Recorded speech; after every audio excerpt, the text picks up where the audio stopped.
በተለያየ መንገድ ግጭት ሊፈጠር ይችላል። አብረን እየኖርን በትንሽ በትልቁ ግጭት ሊፈጠር ይችላል። ስለዚህ የመጀመሪያው ግጭቶችን ልንፈታ የምንችልበት አንዱና መሰረታዊ ሆነ እኔ ሁል ጊዜ የምናገረው አሁን ብዙ ሰዎች ስለ ትዳር ሲነሳ መቻቻል ጥሩ ነው የሚሉት ነገር አለ። እኔ መቻቻልን ማምን ሰው አይደለሁም። መቻቻል ቃሉ ደስ ይላል፣ በጣም ደስ ይላል። አብሮ የሚኖር ሰው ግን ተቻችሎ ሳይሆን አንዱ አንዱን ትቶለት በደል ማለፍ የመጀመሪያው ግጭቶችን የምናስተካክልበት ግጭቶቻችንን የምናስተካክል በየትኛውም ቤተሰብ ሊሆን ይችላል፣ ባልና ሚስት ሊሆን ይችላል፣ ጓደኛ ማቾች ሊሆን ይችላል፣ አብሮ ሰራተኛ ሊሆን ይችላል፣ በተለያየ አለቃና ሰራተኛ ሊሆን ይችላል።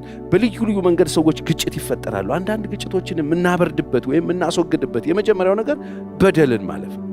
በደልን የምንቆጥር ከሆነ ሰዎች የፈጠሩብንን ችግር የምንቆጥረው ከሆነ የምናነሳው ከሆነ በየጊዜው ማንተው ከሆነ እያነሳን እሱኑ የምንደጋግም ከሆነ የሚለወጥ ነገር የለም። ችግሮችን መፍታት የምትፈልጉ ከሆነ ችግር የሚፈታበት አንዱ መንገድ መተው፣ በደልን መተው። አይኖ እዛም ቤት ቁስል እዚህም ቤት ቁስል ሊኖር ይችላል። አንዱ ጋር በደል ሌላኛውም ጋር በደል ሊኖር ይችላል። እሱን ቁጭ ብለን የምንቆጥረው ከሆነ ነገሮችን ለማስተካከል በጣም ነው የምንቸገረው። ለዚህ ማሳያዎች የተወሰኑ የመጽሐፍ ቅዱስ ጥቅሶችን አነብላችኋለሁ። ምሳሌ ምዕራፍ 19 ቁጥር 11 ለምሳሌ እንደዚህ ይላል፣ ሰውን ጠቢብ አእምሮ ከቁጣ ያዘገየዋል። ሰውን ጠቢብ አእምሮ ከቁጣ ያዘገየዋል፣ ለበደለኛው ይቅር ይል ዘንድ ክብር ይሆንለታል ይላል። ሰውን ጠቢብ አእምሮ ከቁጣ ያዘገየዋል። ጠቢብ አእምሮ የትኛው ነው? መተው የሚችል ጠቢብ አእምሮ የትኛው ነው? መርሳት የሚችል ጠቢብ አእምሮ የትኛው ነው? ማለፍ የሚችል እሱ ምን ያህል በደለኛውን ይቅር ዘንድ ክብር ይሆንለታል። በደለኛን ይቅር ማለት ክብር ነው የሚያመጣው ወደ ሕይወታችን፣ መሸነፍ አይደለም። ዛሬ ባልና ሚስቶች በጣም አከራችሁ፣ በጣም ለሽማግሌ ያስቸገራችሁ፣ ዛሬ የወለ 8ኛ ጊዜ ልንሰበሰብ ነው። አሁን እኔ ወደዚህ ከመምጣቴ በፊት እንደዚህ አይነት ሽምግልና ነው ያለው፣ ለ7ኛ ጊዜ ለ8ኛ ጊዜ። ይሄ በጣም አስቸጋሪ ነው። ስለዚህ የትኛው ነው በጣም አዋጭ ለግጭቶች ለእርቅ የምንጠቀምበት አንዱ ሜትድ መተው ነው። መተው ማለፍ ይቅር ማለት በጣም ወሳኝ ነገር ነው። ምሳሌ 12:16 የሰነፍ ቁጣ ቶሎ ይታወቃል፣ ብልህ ሰው ግን ነውርን ይሰውራል። አሁን በጣም ሰነፎች አትሁኑ፣ ቁጠኞች አትሁኑ። የሰነፍ ቁጣ ነው ይላል፣ ቶሎ ይታወቃል። ብው ብው የሚል ሰዎች ሰነፎች ናቸው ነው የሚለው። የሰነፍ ቁጣ ቶሎ ይታወቃል። ሲቆጣ ቶሎ ብው የሚል ሰው ሰነፍ ነው ይላል። ስለዚህ በሆነ ባልሆነ ብው የምትሉ ሰዎች ስንፍናችሁ ነው፣ እሱም ብትተውት ጥሩ ነው። ምሳሌ 17:14 የጠብ መጀመሪያ ይላል። ጠብ ሲጀመር እንግዲህ እንደ ቀልድ ዛሬ ፍቺ ደረጃ ሰዎችን ያደረሳቸው ይሄው ሁሉ ሽማግሌ እንዲሰበሰብ ያደረገው በጣም ለመፍታት አስቸጋሪ የሚመስል ችግር ውስጥ ሰዎችን የከተታቸው ነገር ሲጀመር እንዴት ነው የተጀመረው? እንደ ቀልድ የተጀመረ ነገር በኋላ ላይ ማጣፊያ አጥሮት እናያለን። እዚህ ምሳሌ 17:14 ላይ የጠብ መጀመሪያ እንደ ውሃ አፈሳሰስ ነው ይላል። እንደ ቀልድ ነው፣ ቀስ እያለ ነው የሚፈሰው። ስለዚህ ጠብ ሳይበረታ አንተ ክርክርን ተው ይላል። በጣም ችግሮችን በጣም እዛው መኝታ ቤት መፍታት የምትችሉትን ነገር እያበዛችሁት ሳሎን ከሳሎን ወደ ጎረቤት ከጎረቤት ወደ ሰፈር ከቤተሰብ ምናምን አድርጋችሁት ሀገራዊ እንዳታደርጉት ተው ነው የሚለው። ተው ክርክርን ተው፣ ጭቅጭቅን ተው፣ ታረቁ ተው ነው የሚለው። ስለዚህ አንዱ ችግሮችን ልንፈታ የምንችልበት ወይ ደግሞ የተፈጠሩ ችግሮችን የምናስተካክልበት መንገድ መተው። ስለዚህ ዛሬ ስንቶች ናችሁ ለመተው ፈቃደኛ ይሆናችሁ? እንግዲህ እግዚአብሔርን ቃል ስማ ብለን ጀምረናል። የእግዚአብሔርን ቃል መስማት ግድ ነው። ሰው የእግዚአብሔርን ቃል ሲሰማ እግዚአብሔር ጻድቅ የሚል ስም ያወጣለታል። ብፁዕ ነው ያ ሰው። እግዚአብሔር ነገሩን ሁሉ ያሰላለታል። የሚናገረው ቃል ጣፋጭ ይሆንለታል። ወገኖች የእግዚአብሔርን ቃል መስማት ከብዙ ነገር ነው የሚታደጋችሁ። ስለዚህ ክርክርን ተው፣ ጭቅጭቅን ተው። በባልና ሚስት መካከል ቁጭ ብላችሁ ስትነጋገሩ ብትውሉ አንዱ አንዱን አሸንፎ ሻምፒዮን የሚሆንበት እድል የለም። አትድከሙ፣ በእኔ ይሁንባችሁ፣ አትድከሙ። ሻምፒዮን አትሆኑም፣ አሸንፋችሁ ሻምፒዮን አትሆኑም። ዋንጫ የሚሰጣችሁ የለም፣ ሜዳሊያ አንገታችሁ ለሚያደርግ የለም፣ የሚሸልማችሁ የለም፣ የምታሸንፉት ምንም ነገር የለም። ስለዚህ የተጀመረው ይሄን ትልቅ የእግዚአብሔር ተቋም የተጀመረው ይሄ በጣም ብሩህ ብርሃን ያለበት ለሀገርም ለትውልድም ለቤተ ክርስቲያን የሚጠቅመውን ተቋም እባካችሁ ጠብቁት፣ በመተው ጠብቁት። ቆላስይስ 3:13 እርስ በርሳችሁ ትዕግስትን አድርጉ። አሁን አንዱ በጣም በዚህ ዘመን እንግዲህ አንዱ የዘመን መጨረሻ ምልክት ብሎ ሐዋርያ ጳውሎስ ለጢሞቴዎስ የጻፈለት መልእክትም ላይ የብዙ ሰዎች ችግር ትዕግስት አልባ መሆን፣ ችኩሎች ናቸው ይላል። በትዕቢት የተነፉ ናቸው ይላል። አንዳች አያውቁም ይላል። ክርክርን ነው የሚወዱት ይላል። በቃል መዋጋትን ነው የሚፈልጉት ይላል። በጣም ነው የሚዘገን ነው። ችኩሎች፣ እርቅ የማይሰሙ ቃል ኪዳን የሚያፈርሱ ናቸው ይላል። እባካችሁ ዛሬ እንደ እግዚአብሔር ቃል ወደ ልብ ብትመለሱ ጥሩ ነው። ቆላስይስ 3:13 እርስ በርሳችሁ ትዕግስትን አድርጉ፣ ማንም በባልንጀራው ላይ የሚነቅፈው ነገር ካለው ይቅር ተባባሉ፣ ክርስቶስ ይቅር እንዳላችሁ እናንተ ደግሞ እንዲሁ አድርጉ ነው የሚለው። ስለዚህ ዛሬ በጣም ክር ብሎ ችግር ለመፍታት በጣም ከባድ ያደረጋችሁት ለምንድን ነው? ምክንያቱን ልንገራችሁ፣ የእግዚአብሔርን ቃል ስለማትሰሙት። ምክንያቱ አንድ ነው፣ የእግዚአብሔርን ቃል ስለማትሰሙ ነው። የምትሰሙትን የእግዚአብሔር ቃል ስለማትታዘዙት ነው። ይሄው መጽሐፍ ቅዱስ እርስ በርሳችሁ ትዕግስትን አድርጉ፣ ማንም በባልንጀራው ላይ አንዳች ሚነቅፈው ይኖረዋል እኮ የሚያጋጨው ነገር ቢኖረው እርስ በርሳችሁ ይቅር ተባባሉ። እንዴት ነው ይቅር የምንባባለው? ክርስቶስ ይቅር እንዳላችሁ።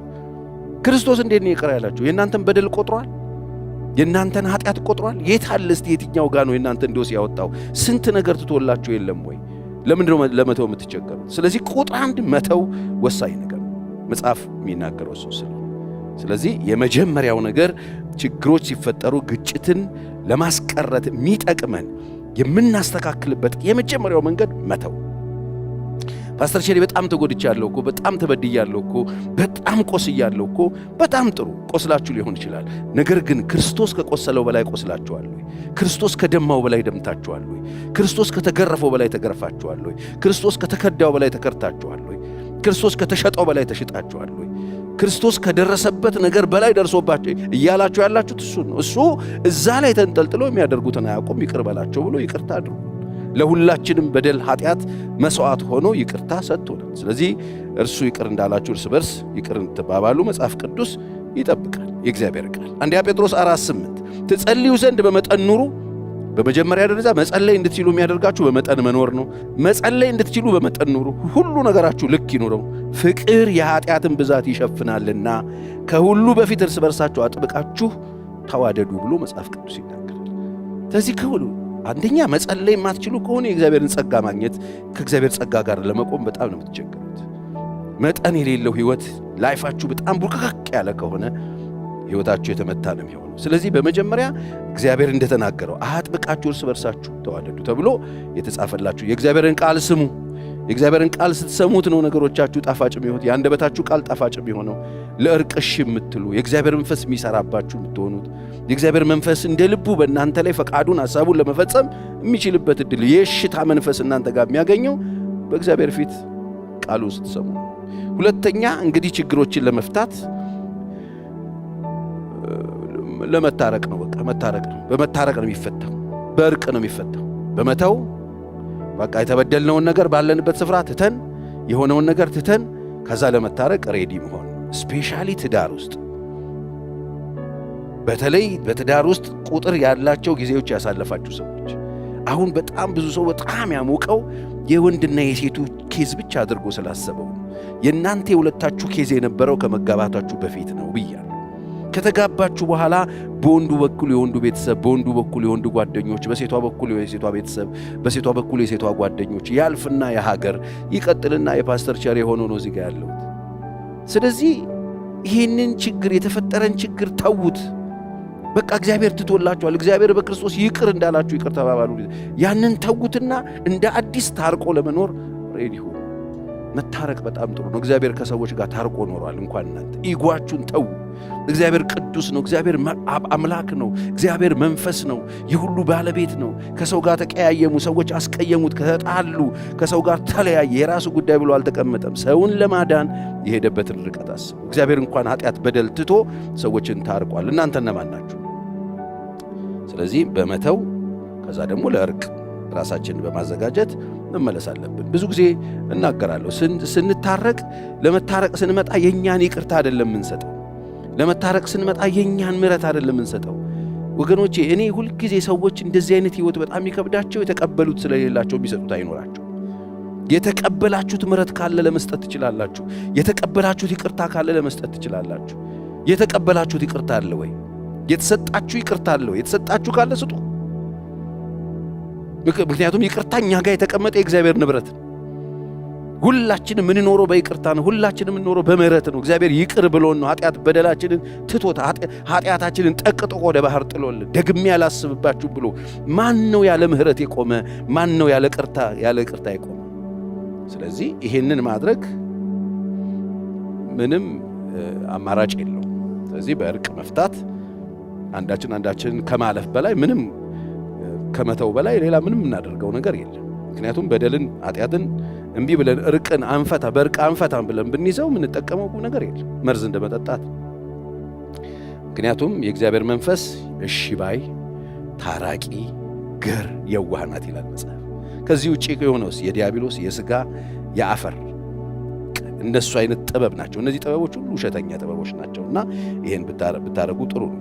ስለዚህ ተነጋግሮ በንስሐ አንዳችንን በቃ ይቅርታ እንግዲህ ሲባል እርቅ ሲባል ጉዳዩ ላይ አነጋገርም ማለት አይደለም። በቃ ይሄን አድርጌያለሁ፣ ይሄን አድርጌሽኛል፣ ትቼዋለሁ፣ ተው። ፎርጊቭነስ ከፎርጌት ጋር ይቅርታ ካደረግን በኋላ ከመተው ጋር በቃ ይሄንን በማድረግ እርስ በርሳችን ይቅር መባባል ይኖርብናል። ስለዚህ በንስሐ በፍቅር በመተናነጽና በይቅርታ ልናልፈው ይገባል። እርስ በርሳችን ይሄን ብናደርግ በጣም ጥሩ ነው። ማቴዎስ 5:23 እንደዚህ ይላል፣ እንግዲህ መጽሐፍ ቅዱስ እንደ ክርስቲያን እናንተ ክርስቲያኖች እንደ ክርስቲያን እግዚአብሔር ቤቱ ስትመላለሱ የእግዚአብሔር ቃል ምን ያህል በመርህ የተሞላ እንደሆነ ላይፋችንን አይደለም ትዳራችንን የእርስ በርስ ግንኙነታችንን እንኳን እንዴት እንደሚናገር ይሄ ቃል ይናገራል። እንግዲህ መባህን በመሠዊያ ላይ ብታቀርብ በዚያ በወንድምህ አንዳች በአንተ ላይ እንዳለው ብታስብ በዚያ መሠዊያ ፊት መባህን ትተሂድ፣ አስቀድመ ከወንድም ጋር ታረቅ፣ በኋላ መጥተህ መባህን አቅርብ ብሎ መጽሐፍ ቅዱስ ይናገራል። እግዚአብሔር ጋር እንግዲህ መተን አምልኮ ለማቅረብ መስዋዕት ለማቅረብ ስጦታ ለመስጠት አምላኬ ብለን በሱ ፊት ለመስገድ ሕይወቴን የያዝክ አንተ ነህ፣ ሕይወቴን የተቆጣጠርክ አንተ ነህ፣ የነፍሴ ንጉሥ አንተ ነህ ብለን በእግዚአብሔር ፊት መተን መባችንን እንግዲህ መባ ከፍራንክ ጋር ብቻ አታያይዙት። አምልኳችንን፣ ዝማሪያችንን፣ ስብከታችንን የምናደርገውን ነገር ለማድረግ ስንመጣ ከወንድም ጋር አንዳች ነገር ትዝ ቢልህ ያንን ነገር ሄደህ መባህን ተወው። እኔ እሱን አልፈልገውም። ምን ያህል ቫልዩ እንደሚያደርገው መጽሐፍ ቅዱስ ይነግረናል። ጌታ ኢየሱስ ነው ይሄን የተናገረው። ስለዚህ የሚፈልገውን ነገር እናደርግ። የእግዚአብሔርን ቃል ስማ።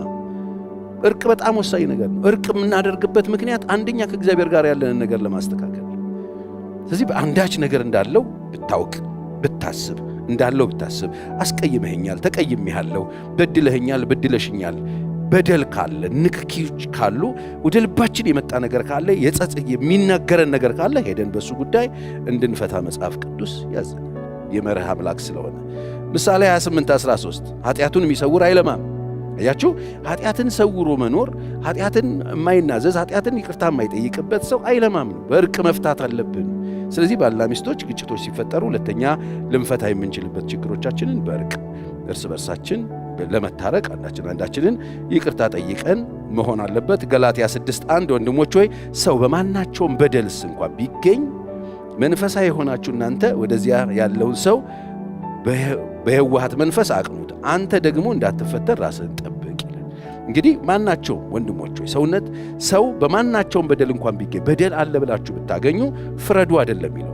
መንፈሳዊ ነን የምትሉ እናንተ ወደዚያ እንደዚያ ያለውን ሰው በየዋሃት መንፈስ አቅኑት። በየዋሃት መንፈስ ማለት ነው በይቅርታ። በየዋሃት መንፈስ ምንድነው? በመተው። በየዋሃት መንፈስ ምንድነው? በመታረቅ። በቃ አንተ ደግሞ እዛ ችግር ውስጥ እንዳትገባ ራስህን ጠብቅ ነው የተባለው እንጂ አደጋ የለም፣ ግጭት የለም፣ የሚፈጠር መነካካት የለም አላለም መጽሐፍ ቅዱስ። ይኸው የእግዚአብሔር ቃል እንደዚህ ነው የሚናገረው። ስለዚህ በማስተዋል እርስ በርሳችን ትዕግስት እንድናደርግ፣ እርስ በርሳችን እንድንታረቅ፣ እርስ በርሳችን መተላለፍ እንድንችል መጽሐፍ ቅዱስ ያዘናል። ሶስተኛ ግጭቶች ከተፈጠሩ ምንፈታበት የመጀመሪያ በመተው ነው። ሁለተኛ ቁጭ ብለን በመታረቅ ነው።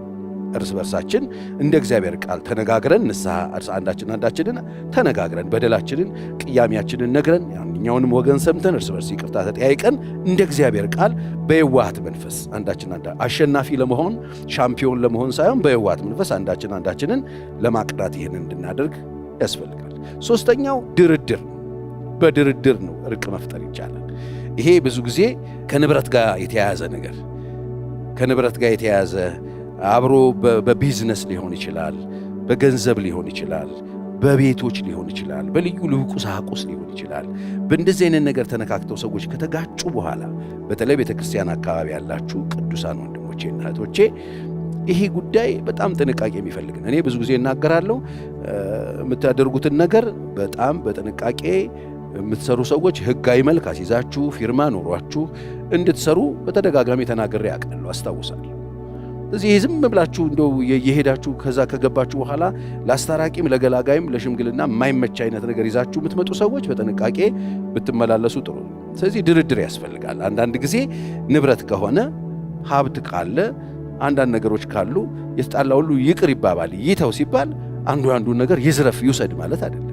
ለምሳሌ በገንዘብ ምክንያት የተነካኩ ሰዎች፣ በንብረት ጉዳይ የተነካኩ ሰዎች፣ በሀብት በገንዘብ በቤት በምናም በቁሳቁስ የተነካኩ ሰዎች ቁጭ ብለው መነጋገር ያስፈልጋል። መደራደር ያስፈልጋል። መካካድ ጥቅም የለው። አንዱ መካድ ጥቅም የለው። አንዱ መሸምጠጥ ጥቅም የለው። በመጀመሪያ ተነጋግረን የጀመርነው ነገር ካለ በዛ ጉዳይ ቁጭ ብሎ መደራደርና መነጋገር በጣም ያስፈልጋል። ለዚህ ነው መጽሐፍ ቅዱስ ፊልጵስዩስ 2:4 ላይ እግዚአብሔር ቃል እያንዳንዱ ለራሱ የሚጠቅመውን ሳይሆን ለባልንጀራው ደግሞ እንጂ ይላል። ለራሱ የሚጠቅመውን አይመልከት፣ ለባልንጀራው ደግሞ። ስለዚህ ስንደራደር፣ ስንነጋገር አንዳችን ጋር ጥያቄና ግጭት የፈጠረብን ነገር ካለ ለመስማማት የምናደርገው ነገር ቁጭ ብሎ መደራደር፣ መነጋገር። ይህንን ስንነጋገር በጣም ሰልፊሽ ሆነን አይደለም። ምንድነው እዚህ ምድር ላይ እኮ ምንም ይዛችሁት የምትሄዱት ነገር የለም። ምንድነው እንደዚህ የሚያንሰፈስፋችሁ? ስፔሻሊ የሆነች ግጭት ሲፈጠር ለድርድር ሲቀመጡ ያንንም ንጥቅ ውስድ አድርጎ በሰው ስም ቅይር፣ በዘመድ ባጎት በቤተሰብ ምናምን ቅይር አድርጎ ባዶ አድርጎ እጅን አጣጥፎ ምናምን ነገር አፍጠርጎ ምንም እንዳላረገ። ይሄ በጣም እኮ ነውር ነው። አንደኛ እግዚአብሔርን አለማወቅ በደል ነው፣ ኃጢአት ነው። እግዚአብሔር የሚጸየፈው ነው። እግዚአብሔር ሁሉን ነገር ያውቃል። ተደፍልፍልፍልፍ አድርጎ እንዴ እናንተ ወስዳችሁ ስም ስታዞሩ እግዚአብሔር ያላየ መስሏችሁ? አሁን እንደ ባዶ እንደተጎዳ እንደተበደለ ሰው እጅ አጣምሮ ሁሉንም ነገር ከሰው ለመንጠቅ እኔ ክርስቲያን ሆናችሁ በተለይ የእግዚአብሔርን ቃል እየሰማችሁ በተለይ እንደዚህ አይነት ገብጋባና ሰቀቀናም የሆናችሁ ሰዎች እግዚአብሔር ምሕረቱን ያደርግላችሁ። ንስሐ ግቡ። እንዴ እኛ እኮ በነጻነት እንድንኖር ክርስቶስ ነው ነጻ ያወጣን። በደስታ የምንኖረው ገንዘብ ሲኖረን አይደለም። አስተማማኝ ሕይወት የምንኖረው ቤቶች ሲኖሩን አይደለም። አስተማማኝ የጸና መሰረት ሕይወታችን ላይ እንዲኖር የሚያደርገን እኮ ክርስቶስ። ብዙ ሀብት ስለሰበሰባችሁ የምትኖሩ መስሏችሁ ነው? መጽሐፍ ቅዱስ ሂዱና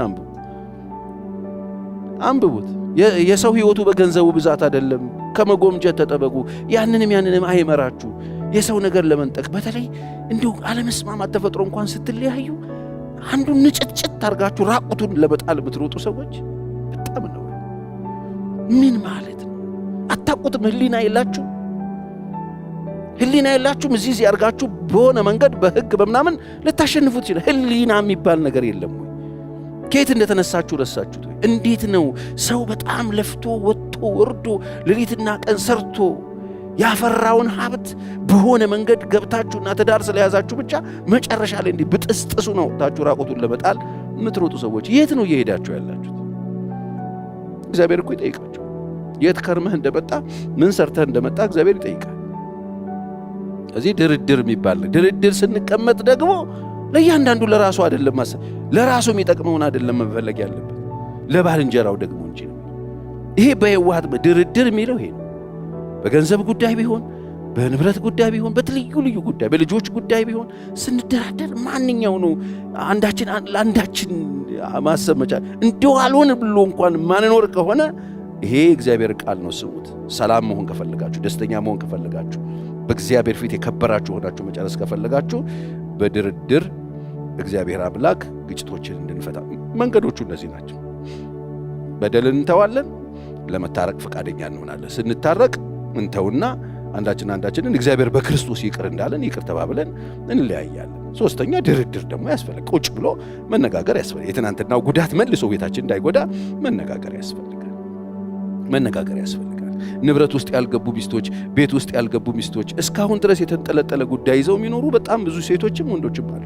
ስለዚህ ላላበሉ እንዴት ሰው 20 ዓመት 15 ዓመት 30 ዓመት ኖሮ አሁንም ድረስ እንዴት ስስታም ይሆናል? ሕይወቱን ሰጥቶ ሕይወቱን ሸልሞ እንዴት ነው ሌላ ነገር የሚደብቅ? ይሄ እኮ በጣም አይደንቲቲ ክራይሲስ ነው። በቃ ስለ ራሳችሁ ያላችሁት ዕውቀት ምን ያህል የወደቀ እንደሆነ ነው የሚያሳየው። ሕይወታችሁን የሰጣችሁትን ሰው እንዴት ንብረትና ያላችሁን ነገር ማካፈል ያቅታችሁ? ስለዚህ ይሄ በጣም ፈውስ የሚፈልግ ነገር ነው። ይሄንን ብታደርጉ እንደው በእግዚአብሔር ፍቅር ጠይቃችኋለሁ። ግጭቶችን ለመፍታት የምናስተካክልበት መንገድ እንግዲህ ሲወርድ ሲዋረድ የመጣ በቤተ ክርስቲያን ታሪክ ውስጥም የነበረ ግጭቶች ነበሩ። ግጭቶች እነ ጳውሎስ ፈተዋል። ሽምግልና ይፈታል እኮ ግጭት። ስለዚህ በአራተኛ ደረጃ በሽምግልና ደግሞ መፍታት ያስፈልጋል። ሽምግልና ምንድን ነው? አንድ ወይ ሁለት ሶስት ሰው ያለበት ማለት ነው። በዛ መንገድ ግጭቶችን መፍታት ይኖርብናል። መጽሐፍ እንደሱ ነው የሚለው። ከወንድም ጋር አንዳች ነገር ቢኖርበት ቁጭ ብለውና ተነጋገሩ አንተና እሱ፣ ከዛ ደግሞ ሁለት ሰዎች ጨምር፣ ከዛ ለቤተ ክርስቲያን ንገራት ብሎ ኦርደር መርህ እግዚአብሔር አስቀምጧል። ስለዚህ በዛ መንገድ ችግሮችን ግጭቶችን መፍታት እንችላለን። ተደራድረን በትክክል አንዱን በማይጎዳ ሁኔታ ከኔ ይልቅ ባልንጀራዬ ብለን ከራሳችን ጥቅም ይልቅ ለባልንጀራችን ጥቅም አስበን አብሮ እንደኖረ ሰው አብሮ እንደቆየ ሰው ይሄን አድርገን በሽምግልና በአራተኛ ደረጃ መፍታት ደግሞ እንችላለን። መጽሐፍ እንደሱ ነው። ምሳሌ ማቴዎስ 18 ላይ ሄዳችሁ ስትመለከቱ ባይሰማህ ግን የሚለው በቃ ትነጋገራላችሁ፣ ከዛ ሰዎች ትጨምራለህ። ባይሰማህ ግን ሁለት ወይም ሶስት ምስክር አፍ ንገር፣ ምስክሮች ይኑሩ። ሽምግልና ማለት ነው ጉዳዩን የሚሰሙ ሰዎች ይኑሩ። ከዛ በኋላ እንዲጸና ዳግመኛ አንድ ወይም ሁለት ካንተ ጋር ውሰድ። መጀመሪያ አናግረው እምቢ ካለ ከዛ ሁለት ሶስት ውሰድ፣ አንድ ወይ ሁለት ሰው ውሰድ።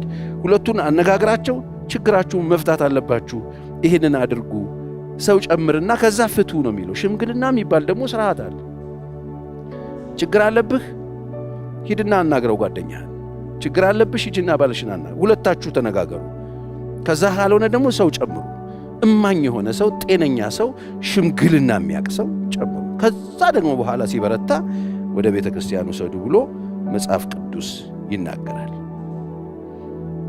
ይሄንን ነው እንግዲህ የሚመስለው ለዛሬ ግጭቶቻችሁን ለመፍታት የምንጠቀምባቸው አብረውን የኖሩ ብንጠቀምባቸው በጣም ሸላ የሆኑ ነገሮች እነዚህ ናቸው። እነዚህ ነገሮችን ብትጠቀሙባቸው ቤቶቻችሁ ውስጥ ያሉ ግጭቶች፣ በትዳራችሁ ውስጥ ያሉ ግጭቶች፣ እርስ በርሳችሁ ያሉት ግጭቶችን መፍታት የምንችልበት እድል እናገኛለን። መጽሐፍ ቅዱስ እንደሱ ስለሆነ የሚያስተምረን ቃልን የሚያዳምጥ መልካም ነገርን ያገኛል። ስለዚህ ይሄ እግዚአብሔር ቃል ነው። የእግዚአብሔር ቃል ምን እናርግ?